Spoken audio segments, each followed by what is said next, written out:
wabarakatuh.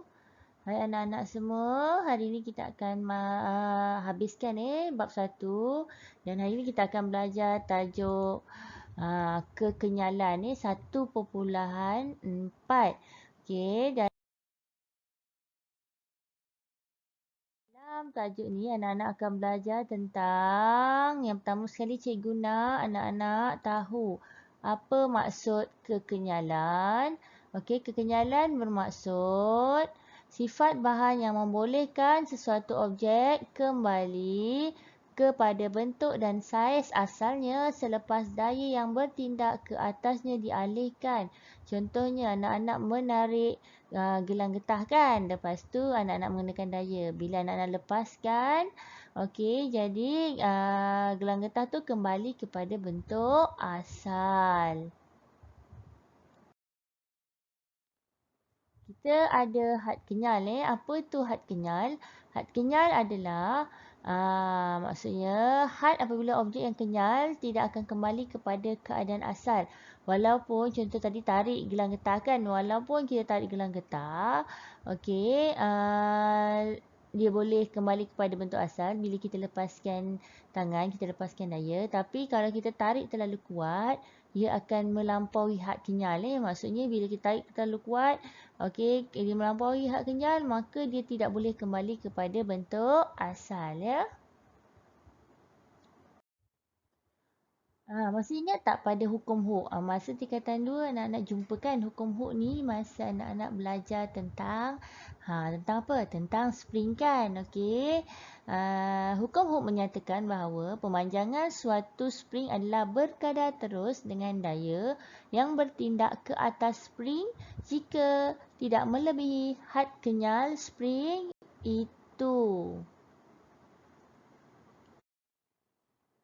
Okey, hubungan hukum Hooke boleh ditulis sebagai F berkadar langsung dengan X. Apa dia F? Okey, F ini daya, X ini adalah pemanjangan kan. Okey, kalau kita nak tukarkan simbol berkadar langsung ni, kita letakkan sama dengan dan kita kena letakkan satu pemala. Okey, di sini terjadinya lah hukum Hooke. F sama dengan K, Kx. Cikgu sebutkan tadi. Okey, F daya, X adalah pemanjangan kan? Okey, pemanjangan spring. So, K itu adalah pemalas daya bagi spring yang membawa unit SI. Unit SI ni adalah Newton per meter. Dia boleh juga unit Newton per sentimeter. Tapi unit SI Newton per meter. Okey. So, X ini adalah pemanjangan. Okey, di mana panjang akhir spring tolak panjang awal spring dalam unit SI meter. Boleh juga dalam unit sentimeter. Tapi unit SI tetap meter bagi panjang. Okey, ini adalah graf X pemanjangan melawan F daya. So, daripada paksi X, pemanjangan pada paksi Y. Okey, cikgu letakkan kedua-duanya unit SI Newton dengan meter kan. Okey, yang ini adalah graf bagi hukum Hooke. Okey, berkadar langsung jadi berkadar langsung, berkadar terus. Jadi dia adalah satu garis lurus menaik. Okey, dan juga menyentuh asalan lah kosong. So, ini bermaksud okey, pemanjangan berkadar terus dengan daya selagi ia tidak melebihi had kenyal. Apa dia pemalar daya bagi spring iaitu K, daya yang diperlukan untuk menghasilkan satu unit pemanjangan di mana ia mengukur kekerasan spring. Okey, kalau K tu nilainya besar, spring tu bersifat keras. Maksudnya dia kurang kenyal. Pemanjangannya kurang lah. Okey, tapi kalau K-nya kurang, bernilai kecil, maka spring tu bersifat sangat kenyal ataupun lebih kenyal. Dia lembut kita panggil. Dia maksudnya kita letak daya sikit, dia dah boleh memanjang dengan banyak. Kita pergi kepada analisis graf daya melawan pemanjangan spring. Okey, ini graf hukum Hooke kan. F melawan X. Ini kita tadi kita letakkan X dipaksi Y, F dipaksi X kan. Tapi yang ini kita tukar paksinya. Kita ada graf F melawan X. Okay. So, berkadar terus Katakan kita ambil satu nilai di sini F. Okay. Nilai yang sepadan pada paksi X adalah di sinilah X Okey, di mana nampak tak segitiga yang itu luas di bawah graf kan? Okey, segitiga warna oranye ni luas di bawah graf dan kita boleh cari kecerunan graf hukum Hooke menyatakan F sama dengan Kx. Pemalan spring adalah K sama dengan F per X. Kalau anak nak lihat F bahagi X. Okey, adalah kecerunan graf Jadi, macam mana nak cari K? Mesti kita plot graf F melawan X. Okey, so kita cari kecerunan. Kita akan dapat nilai K Okey, kalau anak-anak masih ingat, anak-anak buat eksperimen ni masa di tingkatan 4. Cikgu suruh plot dua graf kan. F melawan X. Okey, kecerunannya K. Dan X melawan F, kecerunannya 1 per K. Harap masih ingatlah.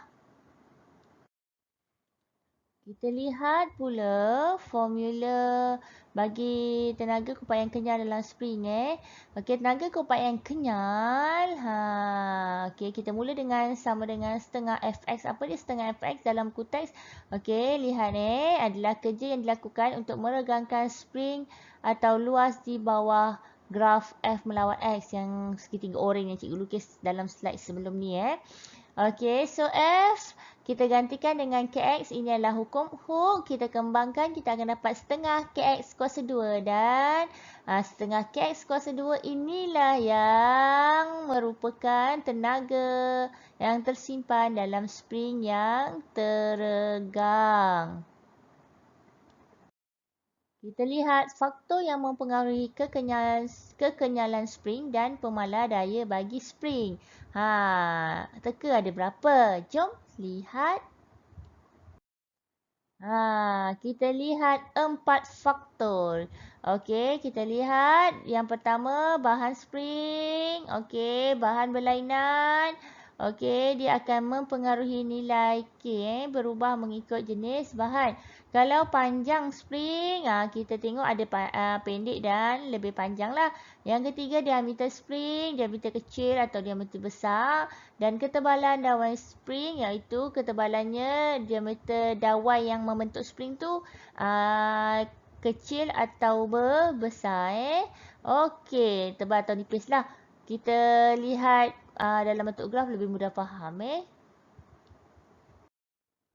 Okey, faktor yang pertama adalah panjang spring. Okey, lihat kita ada dua spring kelulilah yang sama jenis. Okey, dan juga semua sama kecuali panjangnya lah. Okey, di mana kalau kita plotkan graf pemanjangan X melawan daya, so kita dapati dua kecerunan yang berbeza di mana spring lebih panjang, kecerunannya lebih tinggi, spring yang pendek, kecerunannya lebih rendah lah, di mana kat sini pemanjangan melawan daya kan.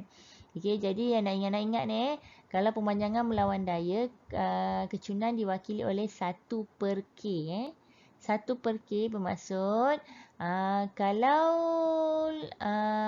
1 per K, kalau kita lihat spring panjang 1 per K nya lebih besar kan, bermaksud nilai K nya adalah lebih kecil. Okey. Kalau spring pendek, 1 per K-nya lebih kecil nilainya, kecurunannya rendah kan. Iaitu kecerunan tu 1 per K, lebih kecil lah nilainya. Maka bermaksud nilai K bagi spring lebih pendek adalah lebih besar.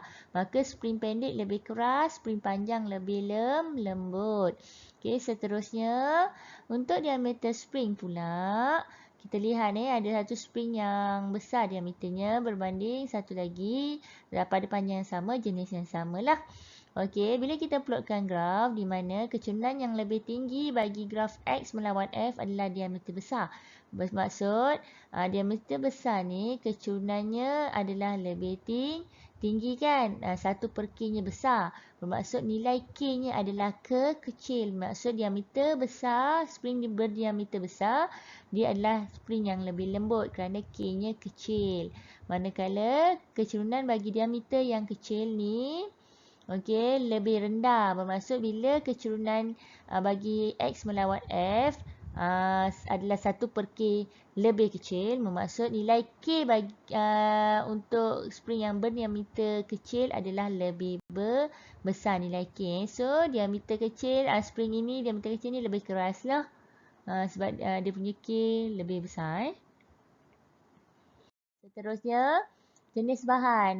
Satu spring keluli, satu spring kuprum. Kita lihat. Spring kuprum lebih lembut lah berbanding spring keluli. Di sini cikgu terus spring keluli lebih besar nilai K-nya berbanding spring kuprum. Dan juga akhir sekali ketebalan dawai yang membentuk spring. Kalau lihat kat sini, dawai yang membentuk spring tu lebih tebal, manakala yang di belah kanan lebih nipis lah. So di sini kalau kita pelukkan X melawan F, wire nipis mempunyai kecurunan lebih tinggi, bermaksud nilai K-nya lebih kecil. Bermaksud bila yang wire nipis ni, dawai halus ni, yang ini belah kanan ni, dia lebih lembut berbanding wire tebal ataupun spring keluli tebal ni lah. So yang ini lebih keras. So ini bermaksud nilai K-nya lebih besar untuk wire tebal atau spring keluli tebal.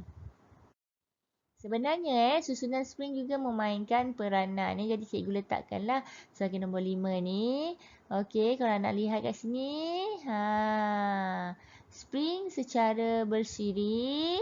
Kita panjang, susun panjang-panjang bersiri adalah lebih lembut. Dia akan menghasilkan pemanjangan yang lebih berbanding spring yang disusun secara selari. Di sini untuk pemalar daya, untuk selari, pemalar dayanya akan menjadi lebih besar. Di mana contoh kalau ada 2 spring, contoh N tu bilangan spring kan. Kalau ada 2 spring, maksudnya akan jadi 2K lah. Pemalar daya tu bertambah. Maksud spring tu menjadi lebih keras lah. Sistem tu menjadikan spring tu tidak boleh meregang dengan lebih baik lah. Maksud dia keras. Kalau bersiri pula, pemalar dayanya adalah K bahagi N. Bermaksud pemanjangan tadi bahagi bilangan spring. Kalau contohnya bilangan spring 2, K bahagi 2. Menjadikan pemalar tu berubah menjadi nilai yang lebih kecil. Maksudnya spring itu lebih kenyal atau lebih lembut. Di sini dah dinyatakan kekerasan bertambah, kekenyalan berkurang untuk selari, dan kekerasan berkurang, kekenyalan bertambah untuk sesiri. Dan seterusnya kita lihat pemanjangan spring pula X dia. Kalau untuk selari, dia kurang panjang lah bila kita susun dalam bentuk selari.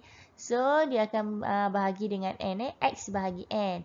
Sebab itulah bila adik awak besar naik buai, mak awak akan tambah spring secara selari supaya pemanjangannya berkurang. Berbanding sesiri berbanding sesiri. Kalau sesiri pemanjangannya bila awak tambah spring, dia menjadi lebih panjang. Contohnya kalau ada 3 spring, dia akan jadi 3X lah. 3 kali ganda pemanjangan. Di situ dah dinyatakan untuk selari pemanjangan berkurang, untuk sesiri pemanjangan bertambah. Gambar raya ni berkaitan daya regangan yang dikenakan ke atas spring bertindak pada setiap spring dalam susunan sesiri. Di sini anda lihat untuk spring yang pertama tegangannya F, pemanjangannya X. Begitu juga spring yang kedua, di mana disusun secara sesiri, maka sistem spring ni pemanjangannya adalah X tambah X, iaitu 2X lah. 2 spring darab X pemanjangan. Okay, manakala untuk yang selari pula, okay, tegangan tu dibahagikan, daya tu dibahagikan kepada 2. Bermaksud kalau dayanya 5 Newton, bermaksud setiap spring menanggung 2.5 Newton. Okay, pemanjangannya pun sama, dibahagi 2. Okay, pemanjangan sistem spring adalah X bahagi 2. Kalau ada 3 spring, X bahagi 3 lah. Dan seterusnya. Okey, daya regangan yang dikenakan ke atas spring dibahagikan sama rata kepada 2 spring. Jika ada 2, jika ada 3 dibagi 3 dan seterusnya. Okey, contoh kegunaan bahan yang kenyal adalah alat penimbang, spring buaian bayi, gelang getah dan patung. Mainan beberapa lah. Kita lihat pula penyelesaian masalah. Jom. Contoh yang pertama, suatu spring dengan panjang asal 50 mm memanjang sebanyak 6 mm apabila diregangkan oleh daya 12 Newton. Hitungkan pemalas spring itu, bermaksud anak-anak kena kenal pasti maklumat yang diberi panjang asal X0 cikgu nyatakan sebagai X0 iaitu 50 mm terpulang pada anak-anak. Kalau soalan tu minta unit SI, tukarkan siap-siap tapi yang ni tak perlu tukarlah. Dia tak minta kan. Okey, jadi pemanjangan X dibagi 6 mm. Daya F dibagi 12 Newton. Pemala daya K. Dia suruh cari. Okey, jadi hukum Hooke menyatakan F sama dengan KX. Masukkan nilai F 12, X 6 dan akan dapat K sama dengan 12 bahagi 6. Kirakan, so dapat K sama dengan 2 Newton milimeter negatif 1 ataupun 2 Newton per milimeter sebab kita tak tukarkan kan tadi kan. Ni unit dia dalam milimeter kan. Okey, seterusnya. Rajah 1.42 menunjukkan 3 susunan spring yang terdiri daripada spring yang sama dengan spring di A. Bagi setiap susunan spring, tentukan, ini bermaksud tadi kan, kita dah dapat pemala dayanya 2, springnya tadi. Lepas tu dia memanjang sebanyak 6 mm kan, apabila dikenakan daya 12 Newton. Okey, kita ada 3 soalan, 3 gambar rajah, 3 sistem spring. Okey, kita kena cari tegangan, pemanjangan sistem spring. Ada 2 pemanjangan. Satu, pemanjangan setiap spring, pemanjangan sistem spring dan jumlah panjang susunan spring. Lihat satu persatu. Okey, yang pertama, tegangan dia. Kalau digantung 12 Newton bermaksud P akan menanggung 12 Newton. Q juga menanggung 12 Newton. Manakala pemanjangan tadi 6 mm kan. Okey, jadi untuk spring P dia memanjang sebanyak 6 mm. Spring Q juga memanjang sebanyak 6 mm. Maka pemanjangan sistem spring bagi yang spring yang disusun secara sesiri adalah 6 tambah 6. 6 tambah 6. 12 mm. Jadi jumlah panjang susunan spring daripada atas sampai ke bawah ini adalah 50 tambah 50 tambah pemanjangannya lah. Ada 2 pemanjangan kan. 6 tambah 6. So semua sekali 112 mm. Kes yang kedua, spring disusun secara selari. Okey, tegangan setiap spring tu 12 Newton. So dia ada 2 spring. So dia dibahagikan kepada 2 lah. Masing-masing memegang 6 Newton, R 6 Newton, S 6 Newton. Okey, pemanjangan setiap spring juga. Kalau satu spring 6 mm, tapi kalau dah disusun secara selari, kita bahagikan 2. 6 bahagi 2 dapat 3 mm bagi R dan juga S 3 mm. Manakala sistem spring tadi pemanjangannya ni 3 bermaksud pemanjangan sistem ni adalah 3 mm juga. Dia susun secara selari, manakala pemanjangan jumlah panjang pula akhir sekali, bukan pemanjangan, jumlah panjang susunan spring. 50 tambah 3, 53 mm ya.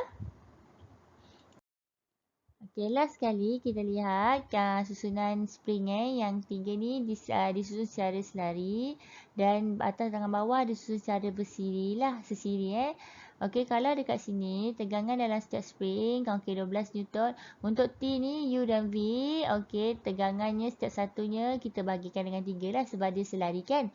So 12 bahagi 3 darah adalah sama dengan 4 Newton, T sama 4 Newton, U pun sama 4 Newton, V sama dengan 4 Newton, manakala W ni dia sendiri kan. So W ni tegangannya 12 Newton. Okey, manakala pemanjangan setiap spring kalau dekat sini, kalau satu spring 6 milimeter. Jadi disusun secara selari oleh 3 spring. Jadi bahagikan 3 lah. 6 bahagi 3 sama dengan 2 milimeter. T 2 milimeter, U 2 milimeter dan V pun 2 milimeter. Manakala W ni tetap 6 milimeter sebab dia sendiri satu kan. Okey. Dan dia bersambung secara selari dengan spring yang atas tu lah. Bersambung secara sesiri, minta maaf. Okey, dengan yang atas tu. Jadi pemanjangan sistem spring kita akan dapat atas 2, bawah 6. Jadi 2 campur 6, 8 milimeter. Manakala jumlah panjang susunan spring adalah 50 tambah 50 tambahlah 8. Jadi 108 milimeter. Mudah sangat. Jelas tak anak-anak? Okay, sekian. Sampai di sini saja. Bye. Assalamualaikum warahmatullahi wabarakatuh. Jumpa di sesi yang seterusnya.